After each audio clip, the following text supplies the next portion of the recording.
መጽሐፉ። ከተሻገረ በኋላ አንዲት ሴት መበለት ነች ይላል። መበለት ማለት ባሏ የሌላት ባል የሌላት ሴት ናት። አንድ ልጅ ነው ያላት፣ ወንድ ልጅ ነው። ይሄ ልጅ ደግሞ ድንገት ምን ሆነ? ሞተ። ነገር ግን የሟቹ ሞት የማይፈቅድ ጌታ መጣ። ዛሬ ጌታ እየተራመደ ወደ ነገርሽ ይመጣል። ያው አሜን ብለህ ተቀበል። ይሆናል። አንተ ሞተ ወዳልከው ነገር፣ ተበላሸ ወዳልከው ነገር፣ ሊጣል ወዳለው ነገር፣ ሰዎች ሊጥሉት ወዳለው ነገር ጌታ ጣልቃ ይገባል እና ተሸክመው ነው የሚሄዱት። ሰውየው ምንድነው? ልጁ ምንድነው? ሬሳ። እስቲ ሬሳ ነው። ለሰው ምንድነው? ሬሳ።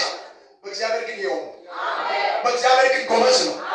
ዛሬ እንዲህ ላለው ጉብዝናን የሚሰጥ የእግዚአብሔር እሳት፣ የእግዚአብሔር ቃል ከሰማይ መጥቶ ነገርሽን ይነካዋል።